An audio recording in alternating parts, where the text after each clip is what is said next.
Voilà, donc je voudrais tout de suite entamer notre avant-dernière séquence en appelant à l'estrade nos spécialistes, nos praticiens, nos experts qui vont aussi faire un regard croisé. Donc je voudrais appeler notre ami c'est Omar Liazri, le DG de CDG Développement, s'il peut bien vouloir nous rejoindre à la tribune. Donc c'est Omar Liazri, et bien sûr en tant que coopérateur qui agit sur le terrain. C'est Omar, prenez la place que vous voulez. Vous avez les escaliers, mais vous avez aussi pour enjamber l'estrade. Vous êtes libre. Ensuite, je voudrais appeler Shakib Ben Abdallah, qui est le président du Conseil national de l'Ordre des architectes. Les architectes sont une partie prenante essentielle dans la planification. C'est Ben Abdallah. Je voudrais également appeler Mohamed El Habib Begdouri. C'est Begdouri.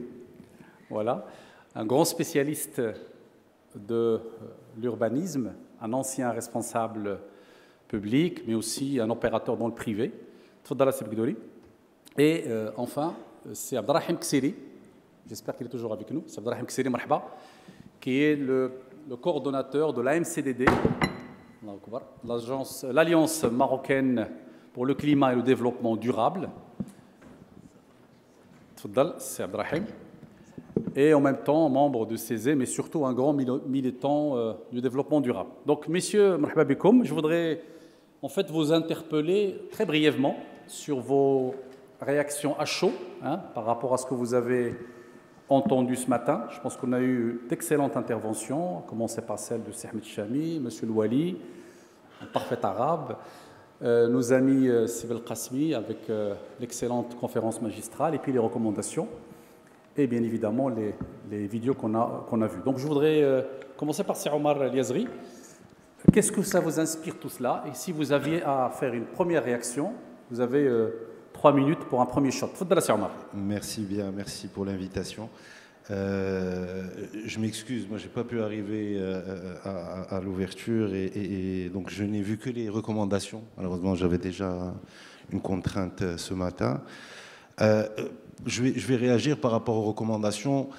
Clairement, on se retrouve par rapport à ce qu'on essaye de faire dans nos projets, dans beaucoup des recommandations qui ont été proposées.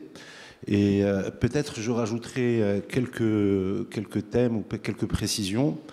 Je pense que quand on parle de hauteur, il faut parler de densité. Il faut dire le mot clairement. Je pense que la durabilité, c'est la densité. Et je pense que la comparaison avec nos villes anciennes est un très bon exemple. Je pense que quand on voit la ville ancienne de Fès, c'est à ce jour, je pense, une des médinas les plus denses et où on retrouve également des vocations multiples. Donc ça aussi, c'est un deuxième sujet, c'est qu'il faut absolument qu'il y ait des vocations multiples pour réduire au maximum la mobilité, et aussi pour que les zones urbaines, les quartiers, les grands espaces urbains puissent vivre la journée, le soir, les jours ouvrables, mais également le week-end. Donc les vocations doivent être clairement orientées business, clairement orientées résidence, mais elles doivent comprendre des éléments importants qui sont l'animation, le loisir, et bien évidemment les services. On l'a vu au niveau des recommandations, la santé, l'éducation, et je pense qu'il y a aussi la culture qui est fondamentale également dans ces conceptions. Je vous donne un exemple, par exemple, d'un projet qu'on mène, qui est l'écocité de Znata, où nous sommes aujourd'hui également, au-delà des vocations, il y a eu des prismes de départ. De dire, il y a une ossature ou l'armature urbaine qui est figée à travers des voies, des voiries, des artères, etc. Mais il y a aussi des choix profonds qui ont été faits, à savoir 1/3 de la surface de la ville de Znata qui est en espace vert. Pour vous donner un chiffre, Znata, c'est 1800 hectares, il y aura à peu près 450 hectares d'espace vert. C'est également des conceptions qui prennent en compte l'évolution du climat. Et donc, à ce titre, toute la conception des voiries a été faite de telle manière à ce qu'on puisse profiter des courants marins pour réduire la température de 2 à 3 degrés ou l'adoucir de 3 à 3 degrés durant l'été. Donc ça aussi, c'est des éléments importants. Je pense qu'il y a un élément clé aussi, c'est la gestion des eaux pluviales. Donc ça, c'est un sujet important. Et donc à ce titre, par exemple, sur Znacha, nous avons conçu des grands bassins de rétention pour que tous ces espaces verts trouvent l'eau pour être arrosés, et bien évidemment avec des systèmes de gestion d'irrigation qui sont à la pointe. Je pense qu'il y a aussi la durabilité, et également on peut la lier à toute la partie technologique. Aujourd'hui, la gestion de l'éclairage doit être une gestion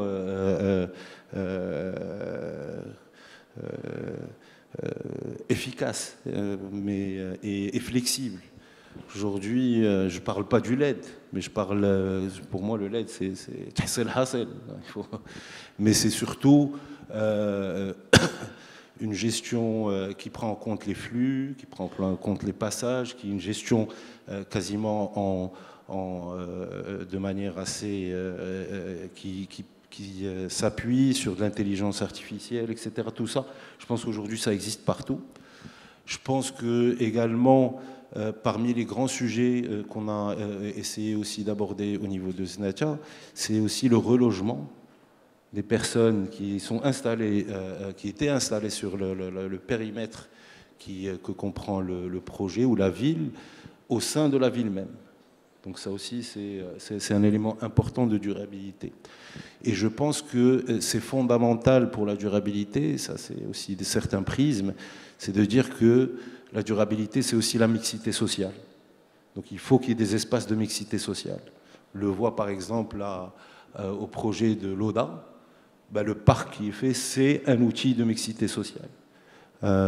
Sur la partie résidentielle, il y a un équilibre entre le haut de gamme, le moyen et le moyen bas. Donc c'est des éléments importants.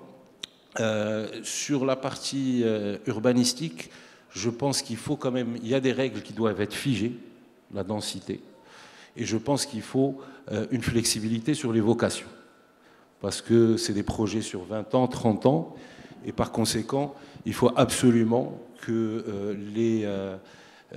notre urbanisme, je donne par exemple l'évolution du télétravail.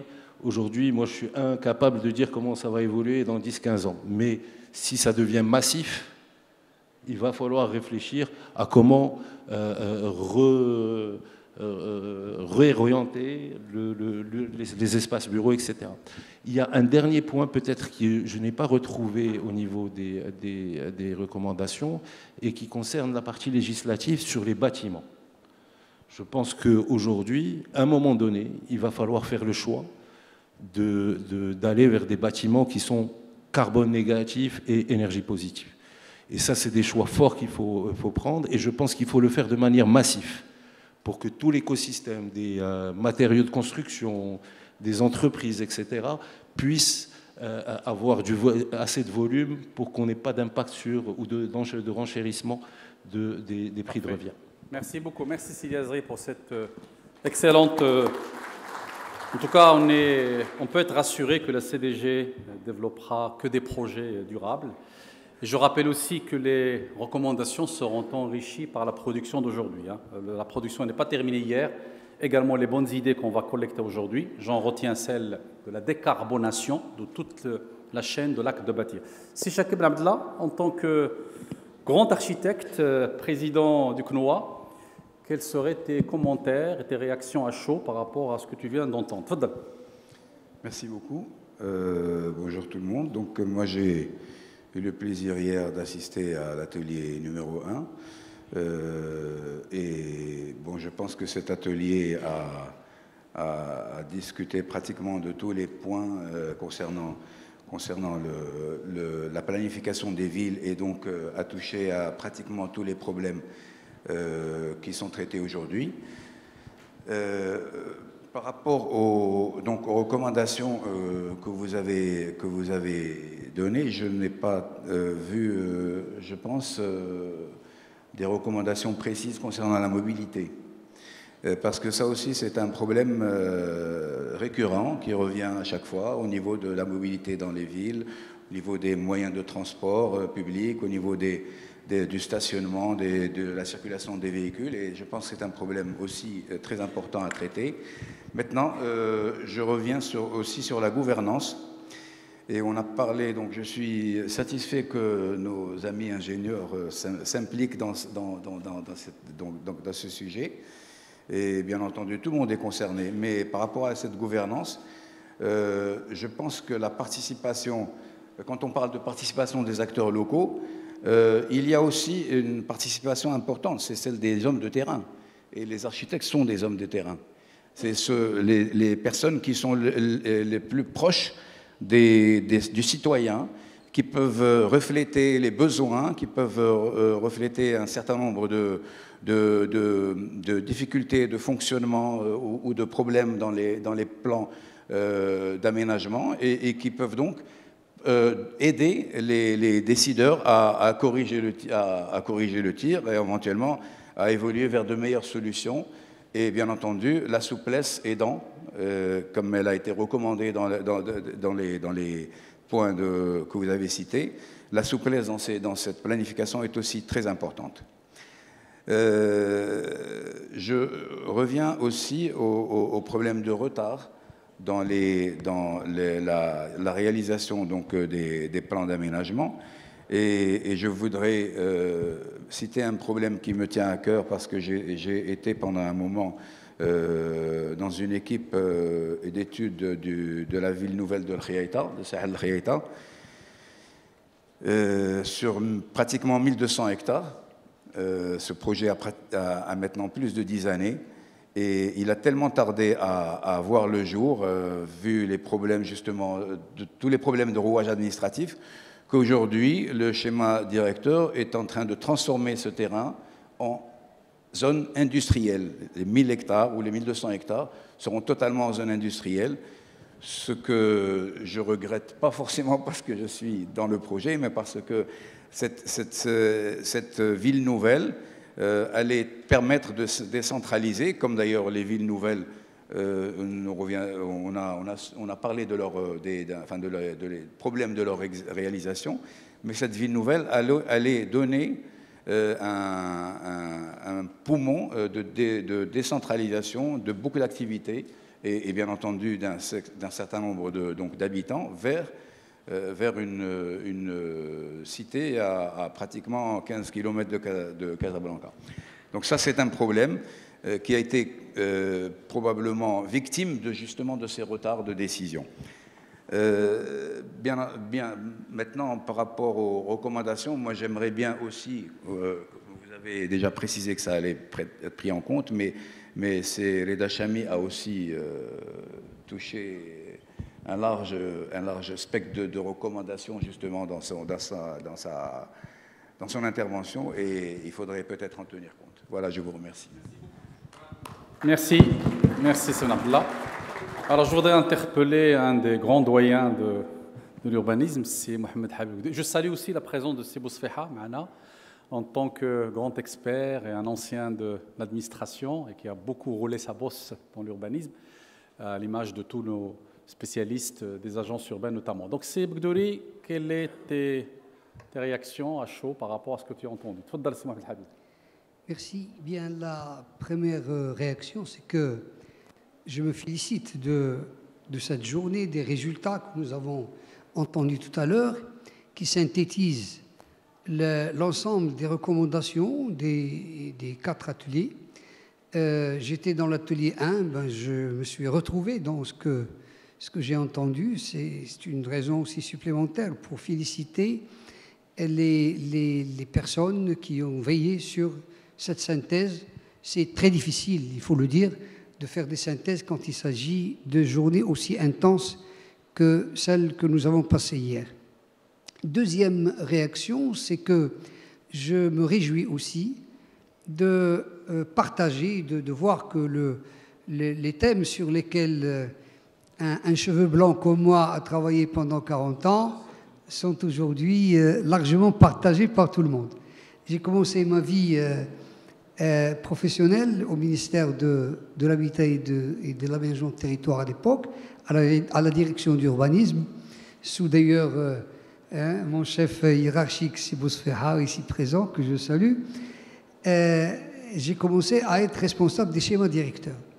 Et j'étais donc le premier à avoir défini, etc., les schémas directeurs. Je vous assure, on faisait beaucoup de concertations, mais on prêchait un peu dans les déserts.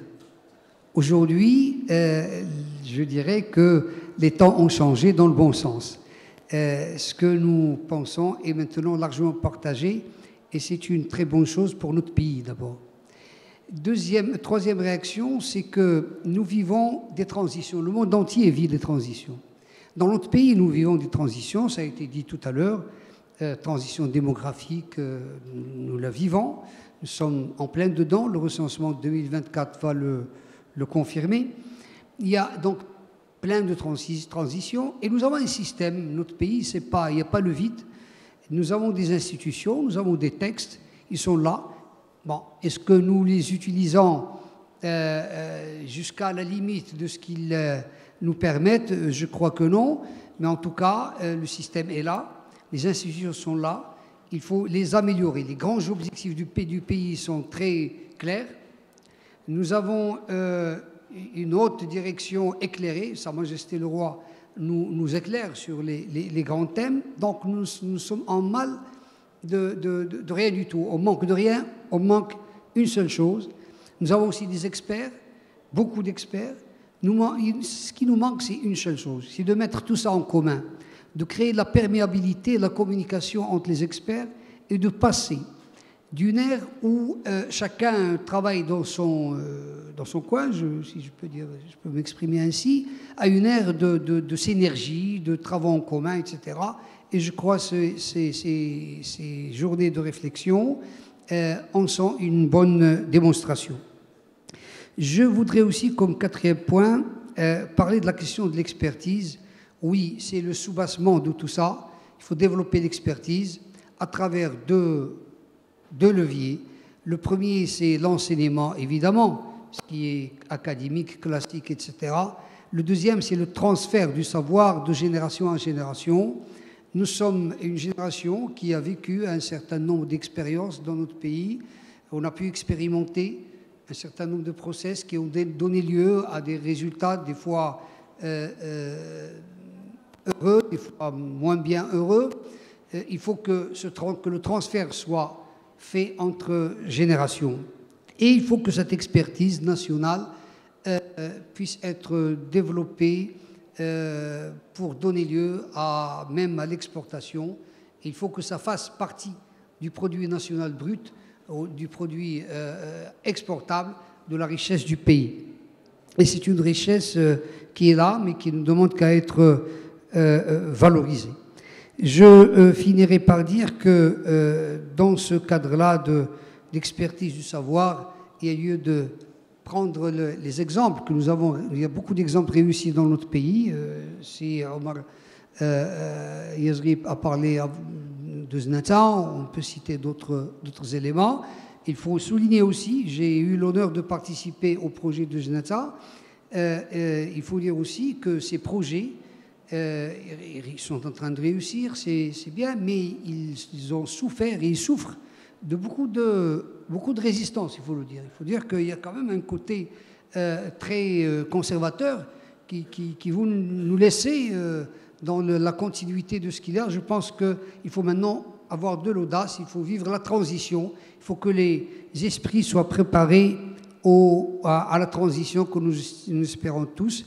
Et je pense que le travail que nous sommes en train de faire aujourd'hui est un pas vers cette transition parce que ça se prépare. Il faut que le socle soit là pour que ce qui va suivre sera bâti sur de bonnes bases. Voilà, je vous remercie et je félicite tous les participants. Merci. Merci beaucoup. Shukran, Sébogdim. Merci beaucoup. Une valeur sûre. Donc, j'ai noté le passage de relais, mais tu es encore là pour être opérationnel encore, pour longtemps, Inch'Allah. En tout cas, merci beaucoup pour ce partage. Je donne la parole à Sir Abdrahim Ksiri. Je pense qu'il va commencer par durabilité, durabilité et durabilité. N'est-ce pas? Merci, Sir Abdrahim. D'ailleurs, vraiment, moi, pour intervenir, d'abord, je vous remercie infiniment pour ce partage. Moi, je veux répondre à 3 petites questions.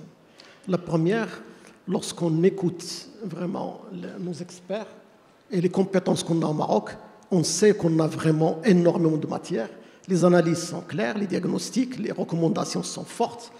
Lorsqu'on lit les rapports, ceux du Conseil économique et social ou d'autres organisations nationales et internationales, on trouve beaucoup de matière. Mais la question clé, c'est qu'est-ce qui manque? Pourquoi on n'arrive pas à opérationnaliser toutes ces recommandations? Pourquoi on a encore des difficultés? Et quelle que soit la personne qui prend la responsabilité, que ce soit un élu ou un acteur administratif, c'est toujours la même difficulté. La réponse, moi je fais la remarque, ça a été dit, il faut réduire les acteurs. Ou parmi les remarques, c'est la multiplicité des acteurs. Est-ce qu'on peut vraiment, au niveau d'une ville, ne pas traiter les déchets, ne pas traiter la question de sécurité, ne pas traiter les enfants de la rue, ne pas traiter l'énergie, l'eau, etc. C'est impossible. Que ce soit un responsable administratif ou un élu, il est obligé de s'attaquer à toutes les... Contrairement à un responsable d'un secteur, d'un ministère, il a une feuille de route sur un sujet. Mais au niveau d'un territoire, on est obligé de traiter tous les sujets. Est-ce qu'on a l'expertise de tous ces sujets? Impossible. Personne n'a l'expertise de tous ces sujets, quelle que soit sa formation et ses compétences. La seule manière de gérer une ville, c'est d'avoir des personnes qui ont une autre formation. Au départ, même pour les PAC, les PDR et tout, ils n'avaient pas pris l'aide même des experts et des bureaux d'études. Maintenant, c'est la norme. On ne trouve pas un PAC, un PDR, PDPP, qui n'est pas construit avec des experts. Mais ce n'est pas l'expertise qui nous manque. Maintenant, cette expertise, on est avancé. Ce qui nous manque, c'est la formation. Il faut voir ce qui se passe à l'Union européenne. J'ai eu ce plaisir de bénéficier de pas mal de rencontres dans ce sens et de formations. Il y a des formations sur comment développer l'écoute, comment négocier, comment faire converger des acteurs totalement différents. Et c'est la compétence qui est demandée aux dirigeants des territoires. Ce n'est pas un élu, on n'attend pas de lui de faire des cahiers de charges, parce qu'on a les administrations, on a les meilleurs ingénieurs, on attend de lui de fédérer les gens, de les écouter et de compiler. Et aussi d'avoir une capacité de mettre des mécanismes qui ne permettent pas uniquement d'écouter nos acteurs, nos élites, uniquement une fois par an, mais d'avoir un processus en continu, d'avoir les délais. Parce que nos recommandations, que ce soit au niveau du Conseil économique, et qui ont été élaborées par les 5 catégories, et normalement, ils sont enrichis aussi par M. Loueli, C. Fikret, C. Gdira et d'autres. Il y a énormément d'intervenants ici qui ont enrichi parce que le Conseil économique, les rapports, c'est le fruit des auditions et c'est-à-dire l'intelligence collective. Et c'est ça. Normalement, si on arrive à avoir des gens qui gouvernent, qui sont bien entourés, mais pas uniquement avec des gens qui cherchent le positionnement par l'exclusion des autres. Il faut absolument savoir être bien entouré et avoir une dynamique autour des hauts responsables. Deuxième chose, il faut absolument qu'il y ait des mécanismes diversifiés, que ce soit pour le nouveau modèle, il l'a dit, il nous faut des conseils économiques régionaux ou des instances pas totalement calquées sur le national, mais différenciées, mais qui permettent de récupérer, de collecter et d'aider à la décision des décideurs. Parce que les décideurs, ils n'ont plus le temps. Et ça on le dit, on le remarque. Parfois, ils assistent à l'ouverture, mais ils ne peuvent pas assister parce qu'ils gèrent. Ils sont vraiment sur énormément de dossiers. S'il n'y a pas une force d'aide de ces décideurs, ça ne marchera jamais. Et on ne bénéficiera pas de nos compétences. Deuxième chose, c'est l'équilibre des pouvoirs. On ne peut pas dire, là, la ville, ce sera par les ingénieurs, ou par le civil, ou par les promoteurs immobiliers, qui sont très actifs. Et il faut aller au détail, parce que nous, on donne des recommandations générales. Mais généralement, lorsque les décideurs et les gestionnaires, ils sont par quartier, ils sont par... là, toutes les recommandations, ils deviennent vraiment trop globaux, trop généraux. Alors que c'est dans les détails, c'est pourquoi le mécanisme de participation au niveau de tous les pays, ça doit être territorialisé et localisé. Hidalgo, il a fait du bon travail au niveau de Paris, même avec toutes les difficultés, ceux qui ont suivi, la première chose qu'il nous a dit, et qu'il l'a dit au Sénat aussi, il leur a dit, regardez, s'il vous plaît, je faisais recours auparavant aux architectes pour les places. Maintenant, jamais l'architecte ne travaillera plus seul. On invite les associations des handicapés, les femmes, les enfants, les vieux, et chacun, il doit exprimer ce qu'il veut. Ceux qui habitent dans le territoire. Et l'architecte n'est qu'un traducteur, mais avec beaucoup de professionnalisme, des besoins qui sont totalement différenciés, qui sont évolutifs, des différents citoyens et acteurs. On ne peut plus donner à l'expertise, quelle que soit cette expertise, cette possibilité d'agir seul. Mais tous ces mécanismes, on a dit, il y a énormément de mécanismes. Monsieur le Président, c'est Reda Chami, il a parlé du budget participatif, il a parlé. Il y a d'autres qui sont sur les différents. On a beaucoup de rapports qui traitent de cette question. Mais la mobilité, je veux aussi donner la mobilité, on ne peut plus avoir des gens qui font de la planification urbaine et d'autres qui font de la mobilité. Ça ne marchera jamais. La mobilité, c'est pratiquement le cœur de l'urbanisme. Elle est au cœur. Il faut absolument, par exemple, le foncier. C'est vrai, le foncier, il est difficile, mais est-ce qu'on va aller dans l'extension urbaine qui complique tout? Le temps du transport, la sécurité, il complique tout. Le pouvoir d'achat qui s'affaiblit. Il faut absolument une connectivité. Tous les centres ruraux doivent avoir 40 minutes pour aller au cœur de la ville métropole. 40 minutes. Et on doit investir fortement dans cette connectivité par des crédits, par tous les moyens. Et on a démontré la possibilité. On a des souterrains de 2 km. On a maintenant qui peuvent nous donner même des métros. Donc il faut investir fortement dans la connectivité parce que ça ouvre le foncier autour de la ville. Et les gens n'ont plus besoin de venir. Et parce que aussi la mobilité des ruraux, le dernier rapport sur le climat et le développement durable de la Banque mondiale, il parle de 1 900 000 Marocains qui vont immigrer d'ici 2050 à cause des changements climatiques. Ces gens-là, ce n'est pas notre droit ou notre objectif de les garder là-bas. C'est un objectif qui n'a aucun sens. Et d'ailleurs, si Fikret ici avec moi, on a discuté largement. Le droit à la mobilité, il est important. Tous, on a immigré à la ville. On était 400 000 en 1900 au Maroc, donc il n'y avait pas de centre urbain.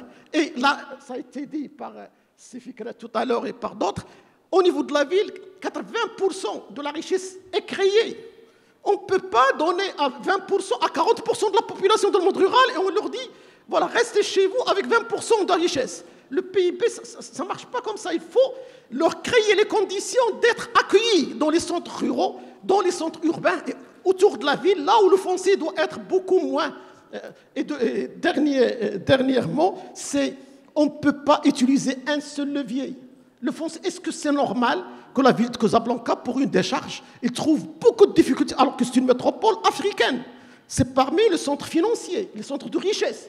Il trouve beaucoup de difficultés à avoir 82 hectares pour une décharge. Puis, il choisit 35 hectares. Et donc, on retarde énormément de projets en cherchant des opportunités foncières, parce qu'on a donné le droit parfois à la propriété privée beaucoup plus que la propriété collective. Et là, ça peut se régler par la législation, comme dans tous les pays. Il faut agir sur l'instrument d'abord de formation, de communication, pour que les représentations et les nouvelles approches et paradigmes soient connus par tous, pas uniquement les décideurs, par les citoyens, etc., et les acteurs, parce qu'on n'est pas sur le même niveau d'égalité. Et c'est ça ce qui fait que des courants de conservation toujours sont plus forts.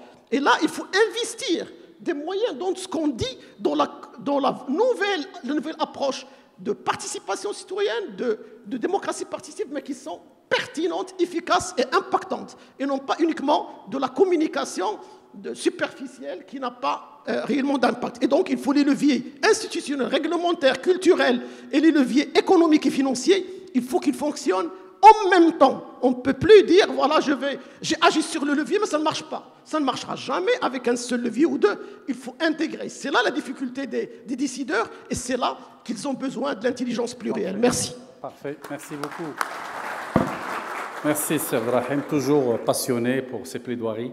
En tout cas, j'ai retenu l'idée de l'écoute des territoires, de la mise en place de conseils autour des décideurs territoriaux, vu la complexité. Je pense que ça a été dit par Monsieur Louali tout à l'heure. Je pense Je pense qu'on a un excellent regard aussi de la société civile. Donc je voudrais inviter Sib El-Qasmi pour rejoindre la tribune, puisqu'on va démarrer notre avant-dernière séquence, qui est celle du partage avec la salle et avec nos amis qui nous suivent sur Internet. Sib El-Qasmi, khod al-mahal diak, shukran.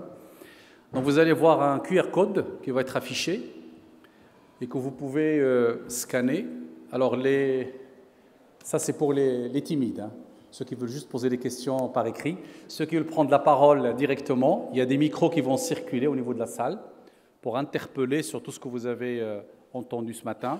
On va réserver une bonne trentaine de minutes d'échange entre la salle, l'Internet et nos éminents intervenants qui sont ici avec moi sur la tribune. Donc, la balle est chez vous. Première à deux. Donc, je vais faire une petite première liste.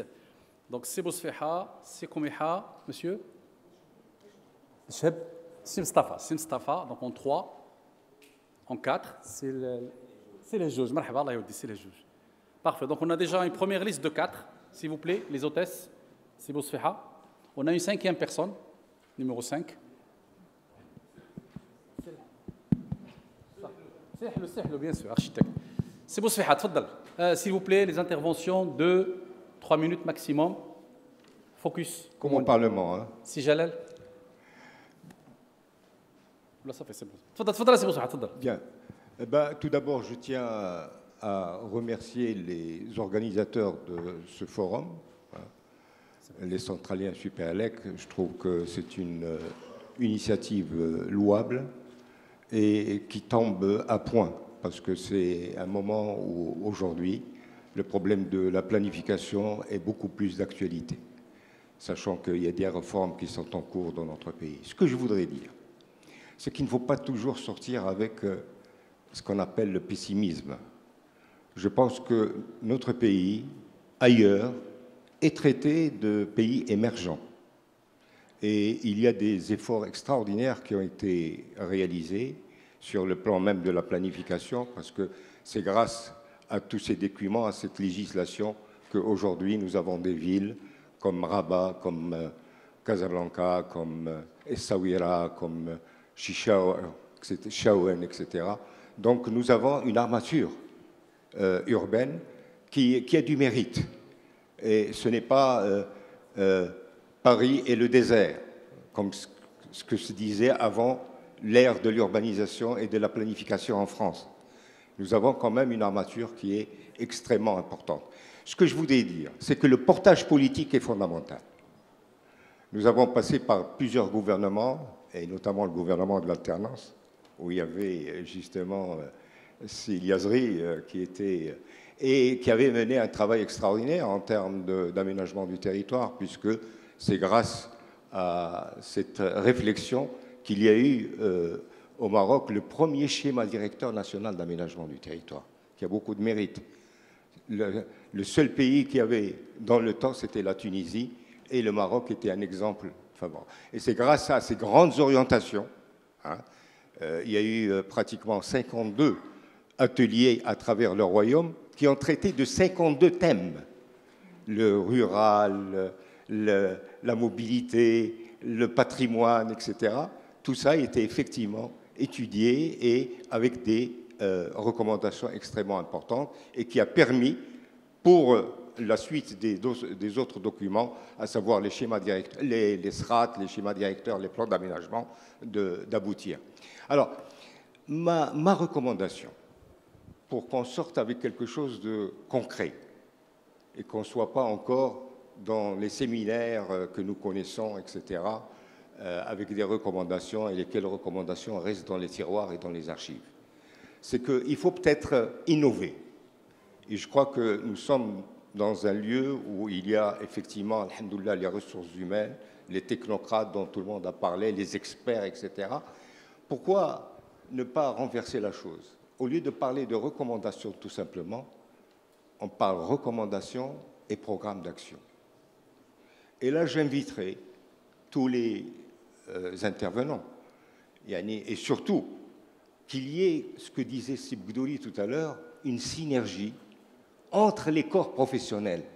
Il n'y a pas de raison que les architectes travaillent seuls au niveau du Conseil national de l'habitat, du Conseil national des architectes, les ingénieurs seuls, etc. Pourquoi ne pas constituer un mini-gouvernement, hein? Mais c'est vrai, pour qu'il y ait effectivement des expertises déclarées et qui ont, sur le plan institutionnel, un droit d'exister. Et dire qu'en fin de compte, parce qu'on a entendu tout à l'heure, tout le monde parlait que du diagnostic. Que du diagnostic. Alors, la mise en œuvre, c'est là où il y a un blocage. Alors, comment faire pour que les villes aujourd'hui, tout le monde l'a dit à partir des diagnostics, sont malades? D'accord? Ça tombe avec le corona, on a passé un moment très difficile. Alors, pour essayer de trouver des solutions, il faut un traitement. Le traitement, il faut qu'il arrive quelque part. La plupart des experts ont sorti avec des traitements. Qui c'est qui va appliquer ce traitement? Qui c'est qui va contrôler la mise en œuvre? Moi, je considère qu'il faut qu'on passe à un niveau supérieur, uniquement à un niveau de recommandation.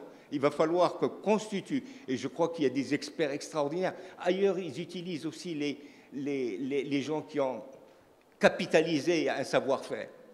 Et ils font appel à ces gens-là aussi, pour qu'il y ait une commission d'experts qui soit pratiquement à côté du gouvernement pour pouvoir effectivement aller dans le bon sens. Voilà ce que je voulais dire. Parfait, merci beaucoup. Merci, Sibou Sfiha. Donc tout de suite la parole à Sekou Miha.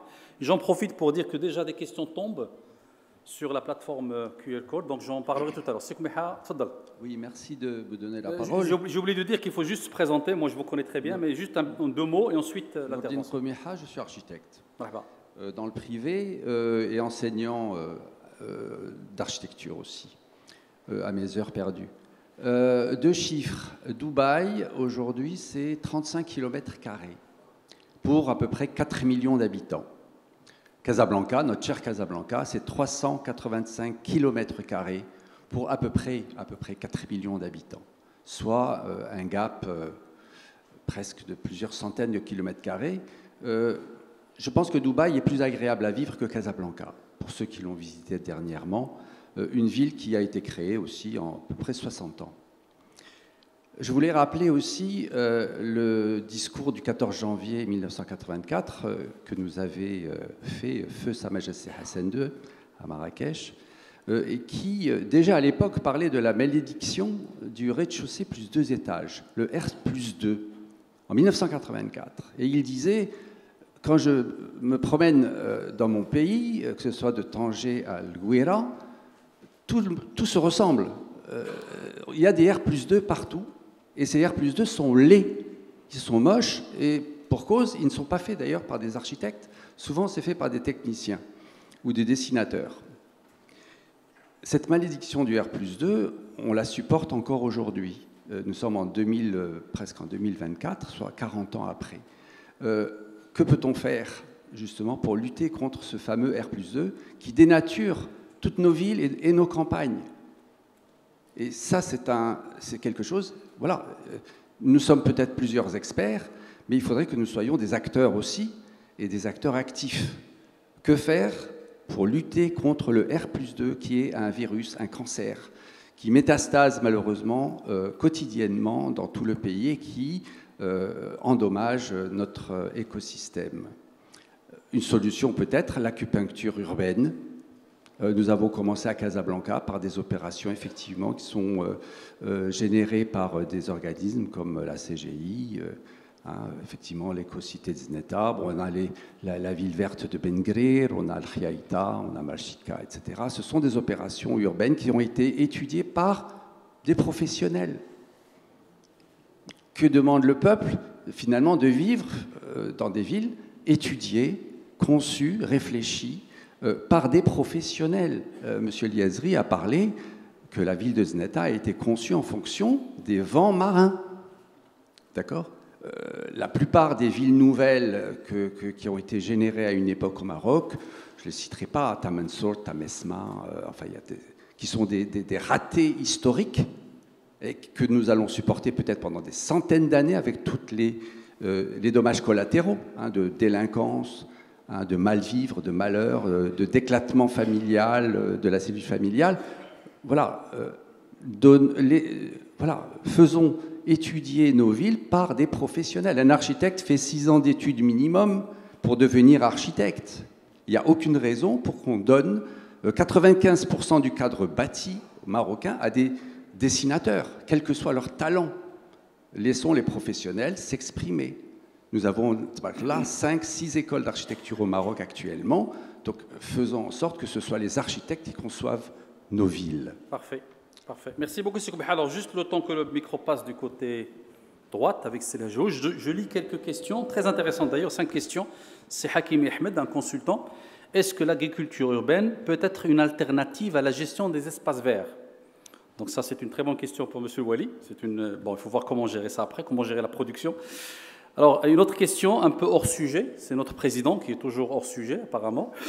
Il dit, auriez-vous une proposition pour améliorer le format ou le fond du forum centralien Supélec?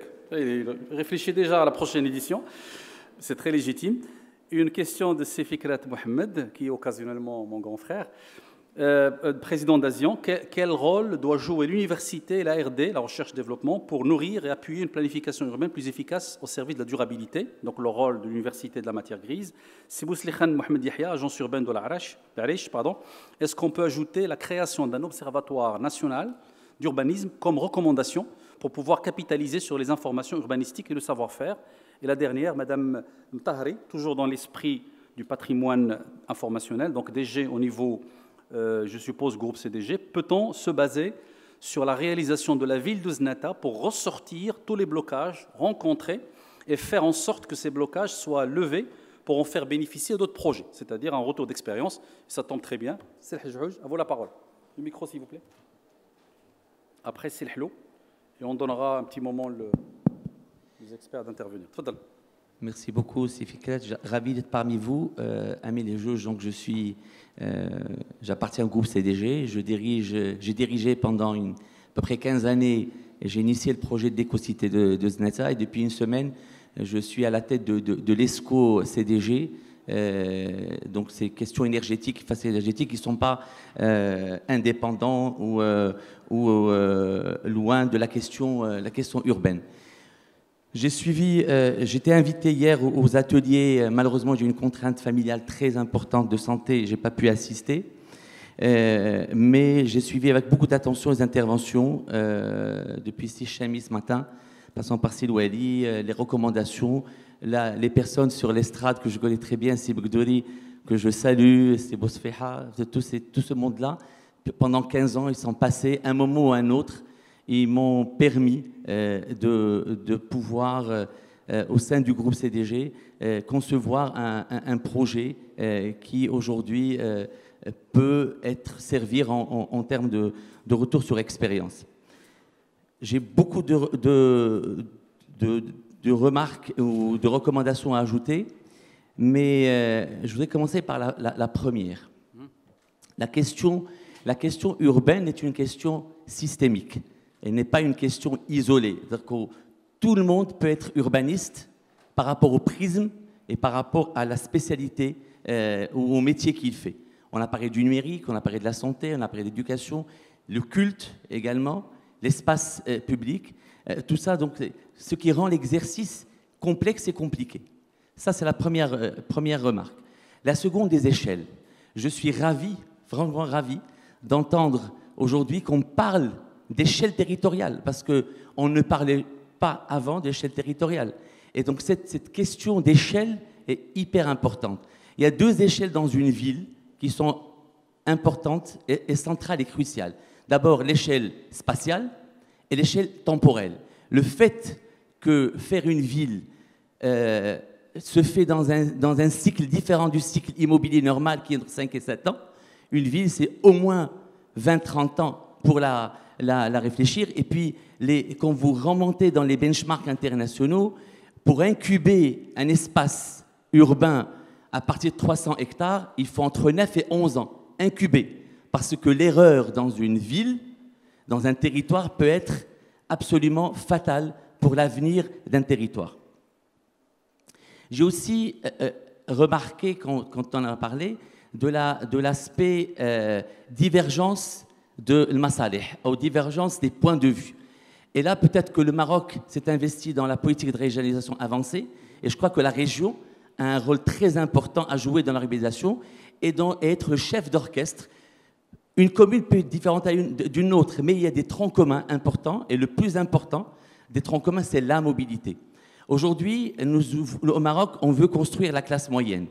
Et c'est ça ce qui donne, qui met un pays, et on l'appelle pays émergent lorsqu'il développe sa classe moyenne. Mais le paradoxe, il est où? Et si Chami l'a bien souligné, c'est la voiture. La classe moyenne, quand elle s'enrichit, tout de suite, elle pense à acheter une voiture. Et la voiture, elle est achetée par deux éléments du couple. Donc on a deux voitures dans un même foyer. Et donc c'est complètement paradoxal par rapport, d'abord, on a parlé de capacité ou le pouvoir d'achat. Mais ce qui est ici mortel, c'est la pollution qu'elle crée. D'où la mobilité. Aujourd'hui, la question de mobilité n'est plus un choix, est une obligation. Mais ce que j'ai peut-être une recommandation que je déplore, ce qui n'a pas été dit, peut-être qui n'a pas été repris dans les recommandations, c'est la notion de mobilité douce. Alors la mobilité douce est très importante, c'est tout ce qui est bicyclette et la notion de marchabilité. Aujourd'hui, on n'a pas besoin de prendre sa voiture ni prendre de transport en commun lorsqu'on est à 10-15 minutes. D'où la réflexion urbaine, la planification urbaine doit être également réfléchie de telle manière à ce que les équipements de proximité ne doivent pas être dépassés 5-10 minutes en marche et les équipements métropolitains maximum 15-20 minutes parce que la marchabilité est quelque chose d'important pour la santé des citoyens. Et enfin, la question a été posée ou deux questions ont été posées sur l'agriculture urbaine. Quand on parle de 30% de territoire vert, et Célia Zré l'a rappelé, ça ne peut pas être un espace qui est uniquement géré par la commune. Et c'est un espace, aujourd'hui, nous le gérons au sein du groupe CDG à travers les projets de ZNESA ou le projet de l'ODA ou d'autres projets que nous avons. C'est très, très coûteux. Et aujourd'hui, le citoyen doit jouer son rôle. Et justement, la gouvernance de ces espaces d'agriculture urbaine pose un problème important. Nous avons, à l'échelle de ZNESA, réfléchi à un espace de 3000 mètres carrés sur lequel on fait un projet pilote pour voir comment les associations peuvent prendre en charge ça. Et la deuxième question qui est très, très importante, c'est le retour d'expérience et la capitalisation de l'expérience. Nous avons mis au sein de projet de ZNESA ce que nous avons appelé le référentiel d'écocité. Alors ce référentiel, c'est un système de monitoring. Et nous avons eu le privilège à l'occasion de la COP 22 en 2016 de pouvoir, grâce à l'intervention d'experts nationaux et internationaux, de mettre en place ce référentiel et le labelliser. Parce que le premier projet qui a été labellisé à l'échelle continentale, c'est le projet de ZNESA, Écocité Label, ECL. Alors pourquoi ce référentiel? Ce référentiel, il permet justement d'aller au-delà de ces deux échelles que j'ai appelées au départ, l'échelle territoriale et l'échelle spatiale et l'échelle temporelle. Le référentiel permet de monitorer toutes ces questions-là à travers 3 grandes thématiques qui sont arrêtées par UN Habitat, l'économique, le social et l'environnemental, mettre en place des plans d'action et surtout mettre des KPI, mettre les indicateurs de performance qui vont permettre, par rapport aux thématiques, santé, éducation, culture, sport, urbanisme, Célia Zré a rappelé aussi tout ce qui est décarbonisation des espaces, la mixité urbaine, tout ça peut être monitoré grâce à ces référentiels. Ce référentiel, qu'est-ce qu'il permet? Il permet également de dupliquer l'expérience de ZNESA en mettant ce référentiel à la disposition de territoires. Et nous avons créé une alliance, qui est une alliance aujourd'hui continentale. On a 3 pays africains qui ont adhéré. On n'a malheureusement pas pu faire adhérer les nationaux, malgré tous les essais que nous avons pu faire. On a pu fédérer avec nous 2 pays africains. On a le Bénin, on a le Sénégal et le Gabon, qui ont signé avec nous cette alliance et qui permet aujourd'hui de créer un think tank qui permet d'échanger autour des questions urbaines, qui sont des questions cruciales et surtout évolutives dans le temps. Parce que l'urbain ne s'arrête pas dans le temps, il évolue. D'où ce que vous avez dit par rapport au plan d'aménagement, au règlement urbain, qui va être souple et qui permettra de faire évoluer les choses dans le temps. Voilà ce que je vais dire. J'ai encore beaucoup de choses à dire, mais malheureusement, le temps ne me permet pas. Merci beaucoup, Célia. Je rappelle que vous pouvez toujours continuer à contribuer. Il y aura une adresse mail qui sera affichée tout à l'heure pour avoir aussi vos propositions et vos contributions à froid. Permettez-moi de... J'ai une avalanche de questions. Je suis à la 18e question. J'en ai lu 5. Je vais très rapidement citer les autres, mais vraiment en tête de chapitre, avant de donner la parole à Silhlo. Donc il y a Mme Sklerita, architecte urbaniste, qui parle du fait que le diagnostic c'est connu. À quel point le réalisme économique doit-il prévaloir sur l'intérêt public? En fait, c'est le dilemme intérêt privé, intérêt public. Monsieur Slaoui Hamza, DG de Mofador, quel est le rôle du design dans la planification urbaine, donc la partie esthétique? Monsieur Zidaï Ayoub, ingénieur urbaniste, question à Monsieur Qasmi. On oublie que la ville durable, c'est celle qui assure le bien-être de ses populations à travers des équipements d'animation, récréation, etc. et qui manque au niveau de documents d'urbanisme. C'est Mohamed, journaliste. Quid de la mise en place d'un métro souterrain à Casa? Monsieur Louali, vous êtes interpellé encore une deuxième fois. Quid donc d'un métro subsidiairement au tramway en vue de faciliter la mobilité urbaine dans cette ville? Monsieur Tahiri Younes, un camarade, ne faut-il pas repenser, professionnaliser et renforcer le statut du métier du syndic de copropriété? C'est Maniani Yassir, étudiant en management. Dans le cadre du Maroc modèle énergétique durable et compétitif, quels sont les outils, les obstacles stratégiques et techniques pour ce projet d'énergie? C'est Khalid L'Arechi, notre camarade. Donc il pose une question, enfin plutôt un commentaire sur, dans d'autres pays, des institutions de développement de long terme acquièrent des propriétés immobilières, terrains, immeubles, en fait les friches, pour dégrader, voire abandonner, et s'appliquent à lever les obstacles pour les valoriser. Donc la régénération urbaine. C'est Sherraj Youssef, également camarade. Comment faire avancer la réflexion sur l'urbanisme avec des lois datant de 30 ans, la loi 1290 de 1992, et qui exclut l'intervention de l'ingénieur dans l'acte de planification urbaine. Seul l'architecte est concerné, etc. Madame Berrabh Loubna, je suis désolé d'aller très vite, mais vraiment, je demande à mes intervenants d'être indulgents, de capter juste les idées sur lesquelles ils voudraient rebondir. Berrabh Loubna, sociologue, l'intégration de la dimension culture dans le développement urbain. C'est le Ghabi Mohamed, responsable de CADA. Pourquoi ne pas créer une chaire d'enseignement, de recherche en modélisation des systèmes complexes sur le sujet des smart cities au Maroc et en Afrique, avec un focus sur la mobilité? Le consortium pourrait être constitué de plusieurs écoles d'ingénieurs et d'architectes, d'universitaires et des acteurs sociaux. Belle alliance, solution, formation, n'est-ce pas? C'est Haloui Samir, et je termine avec les deux derniers, doctorants en... Mais pourquoi ne pas rassembler tous les risques qui menacent chaque territoire et les classer par ordre d'urgence et désigner une commission de parties prenantes qui gère le processus de suivi et de contrôle? Monsieur Monsef Ismail, plusieurs intervenants ont évoqué la question de la mixité sociale dans l'un des objectifs et de faire coexister différentes classes sociales dans un même espace. Comment l'architecture peut concrètement répondre à cette problématique? Le dernier, c'est Belkadi Hakim, ingénieur architecte. Quel est le coût aujourd'hui d'un plan d'aménagement classique rapporté à l'habitant et quelles sont les mesures à mettre en place pour élaborer un document basé sur un urbanisme prédictif, basé sur la data, et comment peut-on instaurer le principe de la mutualisation des espaces urbains? Merci beaucoup pour ces questions très riches qui vont se transformer en recommandations, c'est nécessaire, même si on n'y a pas répondu.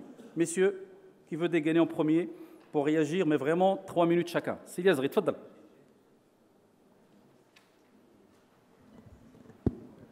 Merci. Moi, je vais d'abord relativiser le sujet de la gouvernance. Et je vais parler des exemples qu'on vit de manière opérationnelle. Une ville, la ville nouvelle de Zneta, ou le projet de l'Oda, ou même les grandes zones industrielles qui sont développées. Pour vous dire, la zone de Knetra, c'est plus de 600 hectares. Les mécanismes de gouvernance sont là, avec des comités de pilotage dès le départ, avec la présence de l'autorité locale, des élus, de l'agence urbaine et tous les acteurs des régies, etc. Ce qui fait que les projets, on essaye en amont de faire converger les intérêts et de faire converger les visions. Et je pense que c'est ce qui permet aussi à ces projets-là. C'est vrai que ça rend le processus plus complexe, on est moins rapide, mais ça permet de construire une vision commune. Et aussi, c'est des espaces d'arbitrage. Parce que ce qui est important dans la gouvernance, c'est l'arbitrage. C'est ça le plus important, parce qu'avoir des espaces de gouvernance où on n'arbitre pas, C'est des clubs culturels, ou des clubs, des associations, c'est des clubs de réflexion. Il faut des espaces d'arbitrage. Et je pense que les mécanismes qui ont été mis en place pour le suivi de ces grands projets, c'est des mécanismes qui ont permis l'émergence de ces projets-là. Ma conviction, c'est sans le mécanisme de gouvernance, on n'aurait pas vu une Atlantic Free Zone où PSA s'est installé. On n'aurait probablement pas vu TMSA également, etc., parce que c'est le même montage. Donc, je pense que ces mécanismes ont démontré leur réussite. C'est vrai que c'est pour des projets à grande échelle. Maintenant, penser différemment pour des échelles plus petites, ça, il y a des réflexions à mener, mais il y a des opérations, il y a une gouvernance sur les grands projets structurants qui existent. Et qui comprend tous les intervenants. Sur le sujet concernant l'université, moi je pense que la recherche et développement est clé par rapport à l'évolution si on veut vraiment développer un urbanisme durable. Parce que l'évolution aujourd'hui, technologique, sur les matériaux de construction, sur la mobilité, etc., on a besoin d'avoir des ressources qui permettent aux acteurs d'anticiper les tendances qui vont arriver. Et je pense que le recherche et développement et un ancrage fort avec les opérateurs qui sont dans l'action est fondamental. C'est clair et on le vit. Moi, je pense aussi, je vais reprendre un peu le terme d'Al-Sibosbeha, il faut aussi positiver ce qui se fait. Je vous donne un exemple. Aujourd'hui, on pense... je ne sais pas si vous connaissez Kazanirchor. Kazanirchor, c'est une petite ville. Aujourd'hui, Kazanirchor, c'est 35 000 employés qui travaillent tous les jours, qui viennent tous les jours à l'intérieur du parc. C'est un espace où la mobilité est exclusivement piétonne, c'est-à-dire à l'intérieur de quasiment 60 hectares. Les gens se déplacent à pied. Les bureaux sont à proximité de la restauration, des espaces de loisirs, et on est en train d'introduire des espaces culturels. C'est également un champ d'expérience sur la construction durable.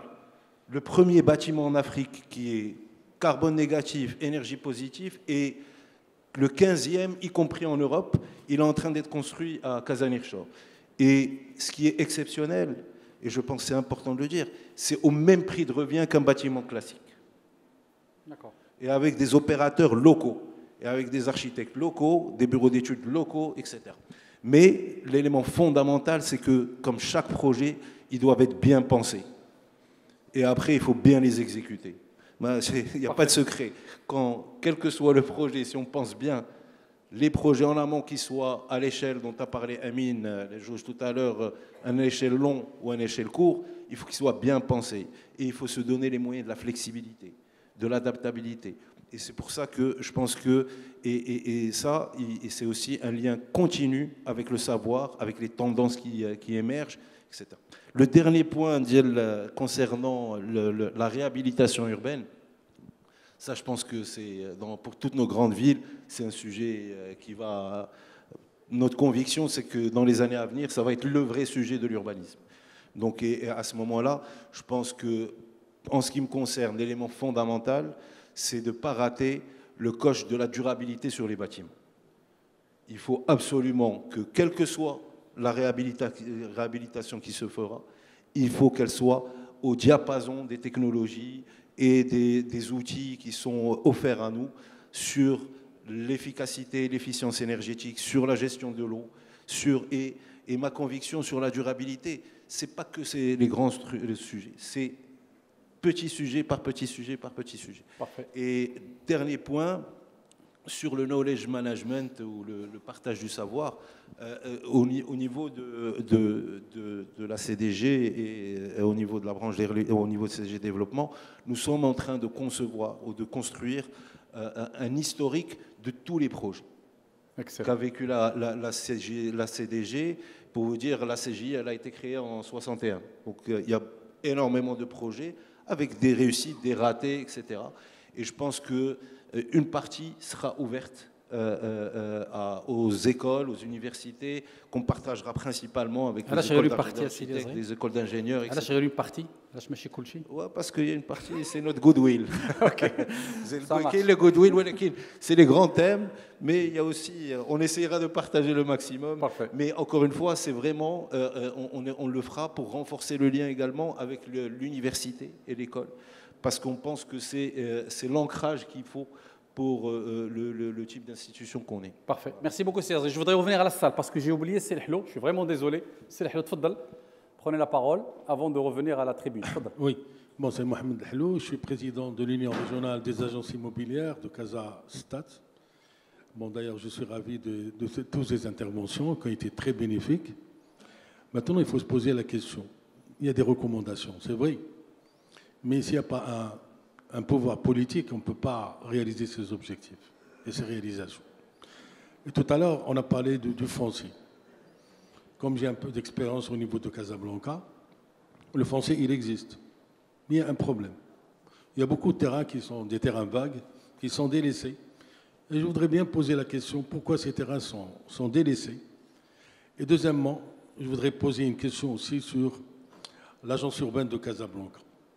Le plan d'aménagement qui a été soulevé au niveau de Casablanca n'est pas adapté. Il n'est pas adapté à l'environnement et aux citoyens marocains. Il y a beaucoup de choses à revoir. Je vais parler aussi on a parlé des densités, mais on n'a pas parlé de la hauteur. On a vu des boulevards, des villas qui sont transformées en zones immeubles. Malheureusement, c'est des R+3, dans des boulevards qui dépassent 30 mètres, avec un recul de 4 mètres. Je ne comprends pas. Donc il y a un délaissement. Il faut revoir justement ce plan d'aménagement, et surtout au niveau de Casablanca.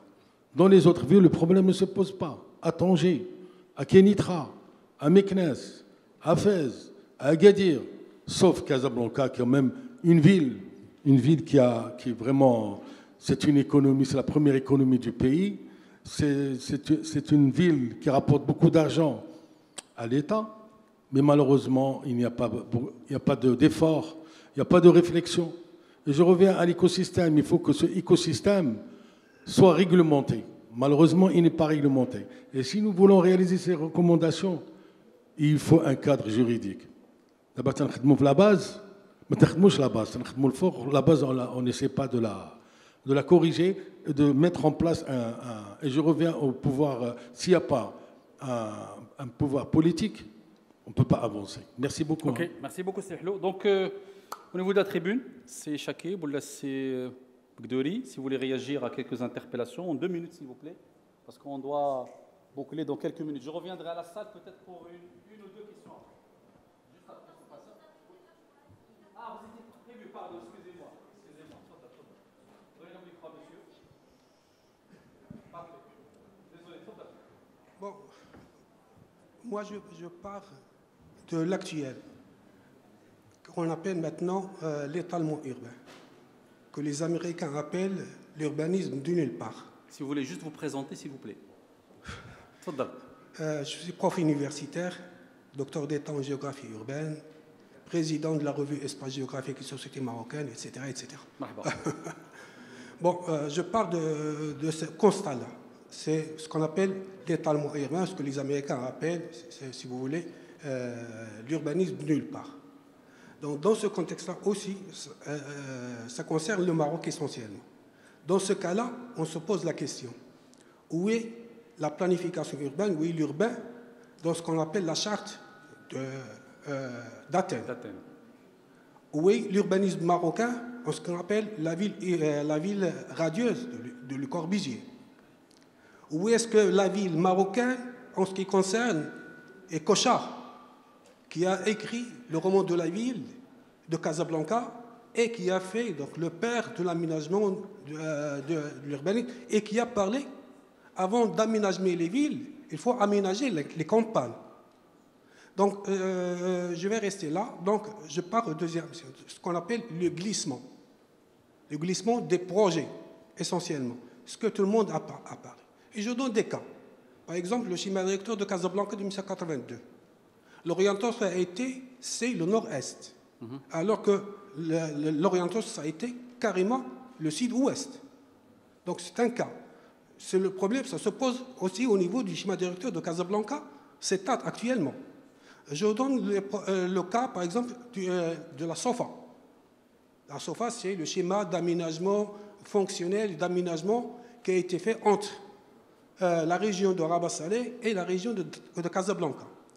Alors, dans son orientation, il faut urbaniser l'intérieur du pays. Donc, il faut créer un autre axe.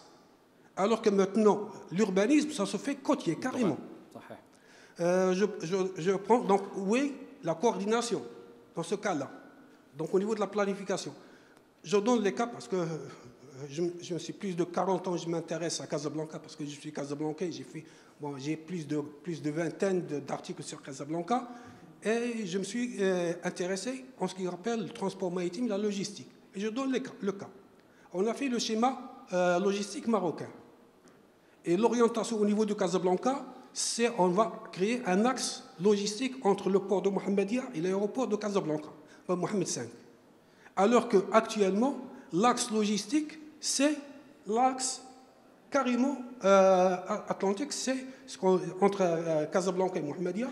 Vous trouverez toutes les compagnies qui s'intéressent à l'automobile.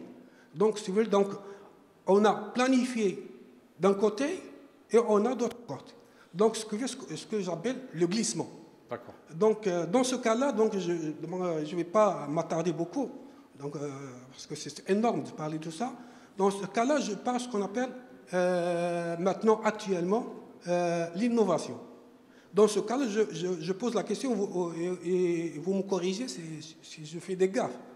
Par exemple, qu'est-ce qu'il y a de relation entre Casablanca, la ville de Casablanca et le port de Casablanca? Alors que c'est le port qui a fait Casablanca. Et c'est le port qui pose énormément de problèmes à la ville de Casablanca. Parce que je suis expert, si vous voulez, j'ai fait des études au niveau international en ce qui est appelé entre le rapport ville-port.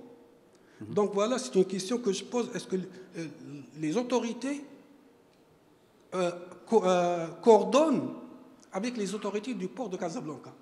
Donc je vais prendre un autre élément et je m'arrête. S'il vous plaît. Donc la solution, c'est l'innovation. L'innovation, c'est le digital.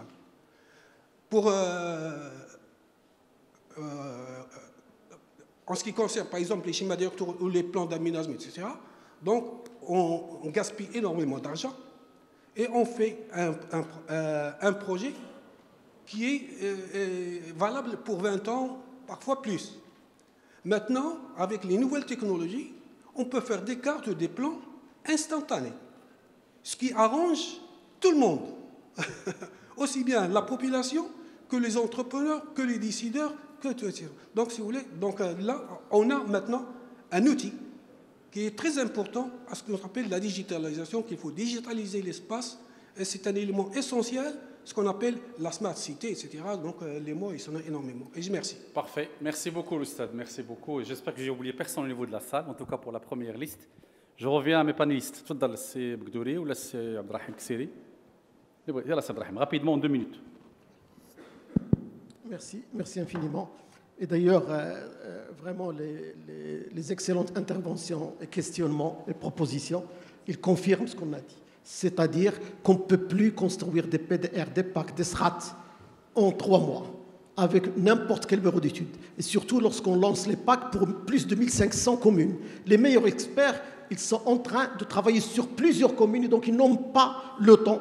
D'abord pour recueillir l'information qui est essentielle à la construction des plans et des décisions, mais aussi n'ont pas le temps pour travailler convenablement. Ne parlons pas de ceux qui font du copier-coller parce que le nombre de communes il est énorme. Ça ne peut pas marcher comme ça. Les investissements pour les PDR, les PAC, etc., les SRAT, doivent être faits sur les 3 ans. L'actualisation, la prochaine actualisation des PDR et des PAC, c'est maintenant qu'il faut créer des structures avec des experts qui accompagnent cette intelligence collective pour proposer des recommandations, mais des propositions concrètes. Et au moment, lorsqu'on fera les PAC, on n'a plus besoin des bureaux d'études parce qu'ils ont travaillé avec l'expertise durant tous les 3 ans. Et c'est comme ça qu'on peut faire participer tout le monde. L'urbanisme collaboratif, c'est le mot clé qui dit qu'on ne peut pas nier celui-là, mais il faut différencier entre deux choses. Il y a l'arbitrage et la prise de décision, ils sont fixés par la loi, ils sont connus et reconnus. Mais le droit à la participation, c'est un droit de chacun, chaque citoyen. Aussi simple soit-il, il a le droit de dire, une maman, il peut dire « qu'est-ce que je veux dans mon espace ?» Et il faut aussi clarifier, accompagner tout le monde par la mise en culture de ce qui se partage dans les salons. C'est-à-dire, lorsqu'on dit densification, oui, mais la densification, elle est liée à d'autres principes. Nous, on continue. Ok, là, il faut quitter la salle. D'accord. Qu'est-ce que c'est que ça? Donc, je dis que même les normes... Est-ce qu'on peut pour vérifier ce que c'est? C'est une belle alarme qui nous rappelle que le déjeuner est prêt. D'accord. Donc, tout de suite, rapide. En deux mots, lorsqu'on dit 10-15 mètres carrés d'espace vert par habitant, ça ne marche plus. Je peux vous donner 10 mètres carrés, mais à 10 kilomètres. Maintenant, c'est en sortant de votre maison, à 2 kilomètres, vous trouvez 2 hectares. Et à 300 mètres, 2 hectares. Et à 2 km, vous trouverez 20 hectares. Et c'est possible par la densification. Mais ce n'est pas la densification, comme ça a été dit, sur des espaces qui sont existants où les ruelles ne peuvent plus supporter le nombre de voitures avec la mise en hauteur et avec la pollution qui va être exponentielle. Il faut, oui, des principes, mais le principe, il dépend d'autres principes intégrés avec ce principe. Et la dernière idée que je veux partager avec vous, c'est surtout pour l'intégration du culturel, d'économique, de social et d'environnemental. On ne peut plus les séparer. Est-ce qu'une ville comme Marrakech, où il y a une seule place Gemefna, elle est créée depuis une centaine d'années, est-ce qu'on ne peut pas créer une deuxième, troisième, quatrième? Tout le monde se rencontre sur la même place. Est-ce que l'intelligence marocaine s'est stoppée? Est-ce que dans les villes marocaines, dans les quartiers, on n'a pas de place, on n'a pas de culture? Et lorsqu'on dit aux gens, faites de la culture, il faut une grande manifestation où tout le monde se presse et il y a parfois des accidents parce que ce n'est pas régulier. Ça doit être petit, régulier et non pas toujours grandiose. Et comme ça, le grandiose, il est déjà entrer dans la culture des gens. Il y a beaucoup d'accompagnement qu'il faut faire, il y a beaucoup d'approches qu'il faut laisser, de normes qu'il faut laisser, mais surtout, c'est le travail collectif et les élus, normalement, l'acteur politique, il est censé travailler avec la base et non pas uniquement après les élections, il disparaît parce qu'il travaille avec les promoteurs immobiliers, avec l'administration et il revient après 6 ans. Il doit travailler avec la base. On a autant d'élus que de quartiers. Il faut absolument que ça change et c'est les sociétés civiles, c'est les corps organisés qui doivent être spécifiques, doivent être focalisés sur une thématique pour donner plus de profondeur. Mais normalement, l'élu, l'administration, ils doivent écouter tout le monde, ils doivent trouver les mécanismes, et les mécanismes existent, mais il faut innover et les mettre en place de manière pragmatique. Merci. Merci, Abdelrahim, toujours aussi passionné. Donc, Sib Gdouri, si Chakib, on termine par Sib Qasmi, mais vraiment focus. Bien, mon attention a été attirée sur 10 points, mais je ne veux pas réagir par rapport aux 10 points. Je choisirai quelques-uns. Le plus important. Non, ils sont tous importants, mais en tout cas, je vais essayer de choisir. Alors, le premier, très rapidement, cette question classique qui revient à tout le monde tout le temps quand on parle d'urbanisme, notamment à l'occasion de l'élaboration des plans d'urbanisme, c'est ce dilemme entre l'intérêt général et l'intérêt particulier des acteurs économiques. Je crois qu'il n'y a pas de divergence ici. Il faut que tout le monde travaille pour l'intérêt général. Maintenant, il n'y a que les moyens qui changent. Le public, le privé, ils doivent converger parce que l'espace est le même, les objectifs doivent être les mêmes et c'est le travail qu'il faut pour que tous les acteurs soient menés vers des objectifs territoriaux communs qui sont le salut de tout le monde d'ailleurs. La question de la loi, 30 ans, oui c'est vrai, c'est trop long les 30 années. De 92 à maintenant, c'est trop long. Il aura fallu faire beaucoup d'évaluations, ça ne veut pas dire qu'il n'y a pas eu de tentatives. Il y a eu des tentatives. J'espère que dans le futur, on va arriver à sortir quelque chose. Cette question aussi, fausse question de clivage entre architectes, ingénieurs, etc. Moi, je vais simplifier en disant qu'il suffit d'être marocain pour ne pas avoir le clivage. Ça veut dire, je simplifie en disant, en arabe, el-muhandis, en français, il y a l'architecte et l'urbaniste. En arabe, c'est le muhandis, le mukhtas. Donc il suffit de devenir marocain. Parce que c'est un problème français, ce n'est pas marocain. Donc il suffit d'être marocain pour oublier ce problème. Troisième point aussi, et je voudrais en parler, la question de la mixité. Si Amin a été très clair, et je pense qu'il a raison, la mixité, ce n'est pas dans le logement, c'est dans les espaces publics. Les équipements publics, c'est là qu'il faut miser pour travailler pour arriver à une mixité sociale. La question des arbitrages, notre législation ne prévoit pas d'arbitrage, au moins au niveau du processus des documents d'urbanisme. On a imaginé, quand on a élaboré les textes, qu'il doit y avoir consensus. Et ça, le consensus n'existe pas en fait. Dans la pratique, il faut des arbitrages, non seulement des arbitrages entre différents acteurs publics, mais aussi entre l'administré et l'administration. L'administré, aujourd'hui, n'a pas d'arbitrage à solliciter. Je prends l'exemple des autorisations de construire. Les remarques qui descendent, ils sont dans un sens unique. Hein. C'est comme des ordres militaires. Il n'y a pas moyen d'avoir un arbitrage institutionnalisé. Ça ne veut pas dire qu'il n'y a pas de dialogue, mais je parle d'arbitrage institutionnalisé. Je voudrais aussi raconter une petite anecdote concernant Ecochar, parce que son nom a été cité. J'ai eu le plaisir de rencontrer Ecochar fils, qui est lui-même architecte. Fils par rapport à celui qui a travaillé au Maroc. Son père avait visité le Maroc à la fin de ses jours, d'ailleurs, au début des années 80. Et le fils m'a raconté qu'au Maroc, il a été bien accueilli et tout. Et puis, on lui a dit, vous voyez, nous sommes en train de suivre vos idées. Il a répondu, il ne fallait pas me suivre. Parce que moi, c'est il y a 30 ans. Voilà. Donc, ce n'est pas du copier-coller qu'il faut, effectivement. Moi, je suis d'accord avec mon ami. Il faut innover. Et chaque temps a ses contraintes. Maintenant, on parle beaucoup de hauteur. Moi, je mettrai une condition parce qu'il faut que ça soit clair. La hauteur, pourquoi? C'est pour libérer le sol. C'est pas remplir et le sol et le cus et le cos, pour ceux qui connaissent le jargon. C'est soit l'un, soit l'autre.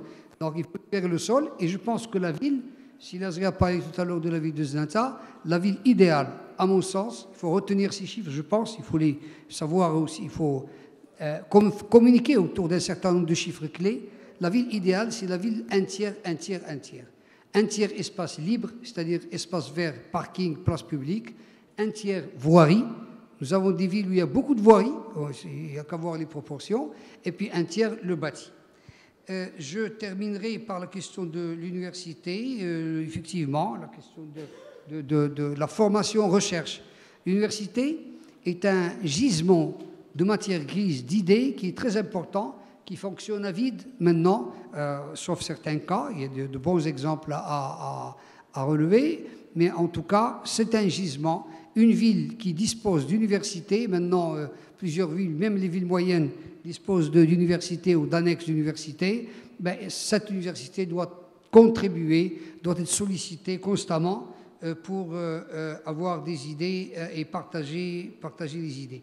Je termine, excusez-moi, cette question de cartographie, c'est la dernière, et c'est vraiment la dernière.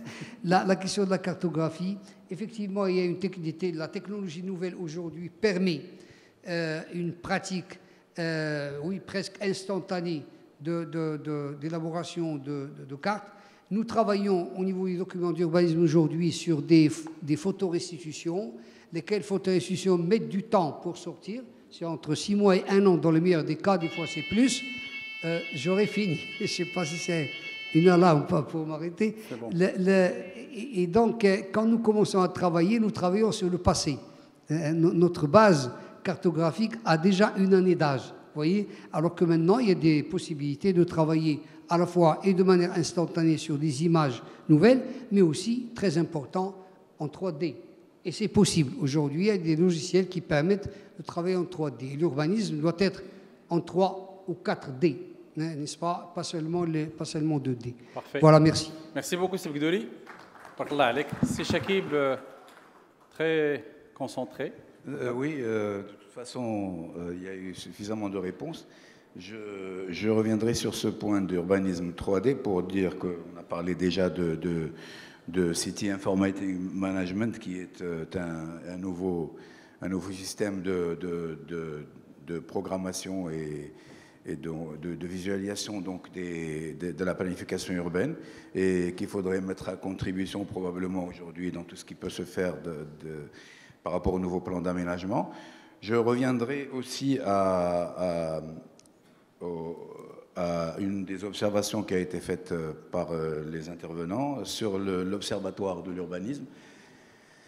Et dans l'atelier dans lequel nous étions hier, il a été même cité, proposé une haute autorité de la planification qui n'aurait aucune couleur politique, et ça c'est très important, parce qu'il ne faut pas que la planification urbaine soit affectée par les changements de partis politiques, et cette haute autorité justement aurait une réflexion et un suivi à long terme sur tout ce qui concerne la planification. Nous n'avons pas beaucoup parlé du rural dans les propositions, et il y a aussi la mauvaise expérience du Covid dont il faut tirer profit. C'est justement ce qui peut être apporté à cette problématique de la mobilité, où donc le digital a beaucoup aidé les gens à survivre chez eux. Donc le Wi-Fi, et le Wi-Fi devrait être aujourd'hui gratuit dans toutes les villes. Ça permettrait justement d'éviter beaucoup de déplacements et beaucoup de désagréments. Donc ça devrait faire aussi partie des propositions. Parfait. Merci beaucoup, Si Chakib. Donc le dernier, c'est El Qasmi pour ce passage de panel, avant de donner la parole à M. Louali. Merci, Si Fikret. Alors, 2-3 choses rapidement, vu la contrainte du temps. D'abord, je tiens à corroborer ce qui a été dit par Si Bousfiha. Lorsqu'on veut faire ce saut qualitatif aujourd'hui, on ne part pas d'une position de faiblesse, c'est sûr. On est fort d'une expérience innovante qui est reconnue et connue. Et je vous assure qu'en tant que fédération, nous faisons beaucoup d'actions avec l'Afrique.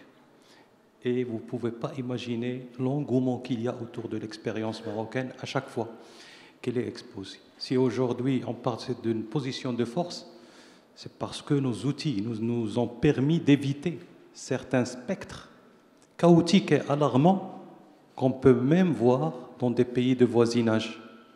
Et aujourd'hui, on peut dire qu'on a réussi à maîtriser certaines choses. Seulement, il va falloir prendre en charge d'autres dimensions qui apparaissent et qui sont d'actualité et qui sont intimement liées au grand choix du développement du pays. Et donc la planification urbaine est au cœur de ce processus. La deuxième chose, une question très importante, qui est celle de la densité. La densité aujourd'hui, nous disposons de l'outil technique. On a un référentiel clair des formes urbaines et des densités. Seulement, le risque, je le formulerai d'une autre manière, en plus de ce qui a été dit par ces deux et par l'autre. Si on raisonne la densité en termes quantitatifs, on va se pointer.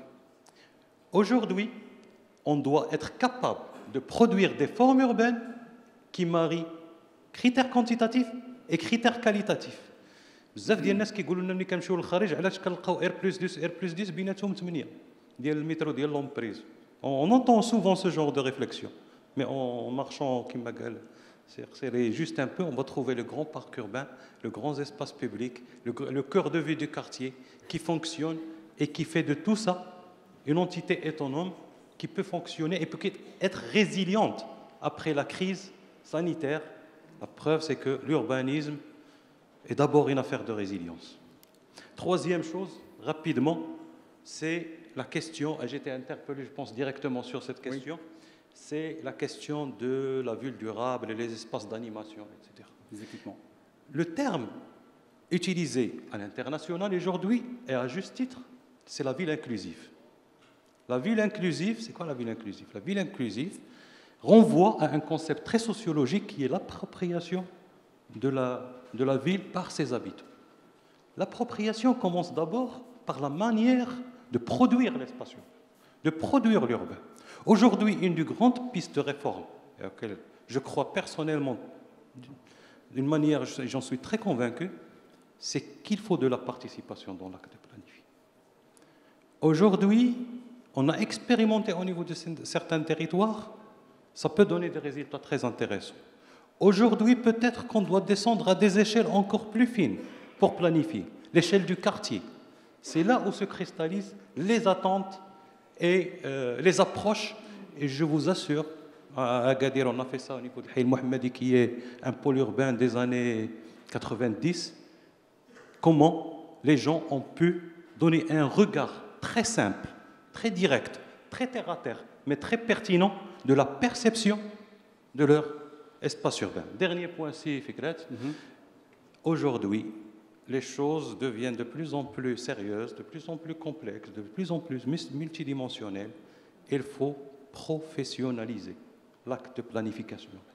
Je n'ai pas professionnaliser l'acte de planification urbaine, ça veut dire qu'il doit y avoir une convergence de tous les points de vue et de tous les métiers, et on doit avoir des professionnels de la ville.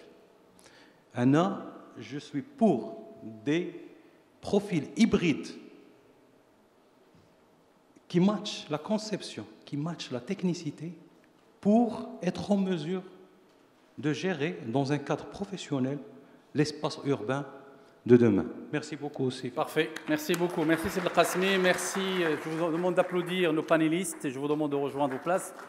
Merci beaucoup Sidi Azri, Sibel Abdallah, Sibel Gdouri, Seksiri ou Sibel Qasmi.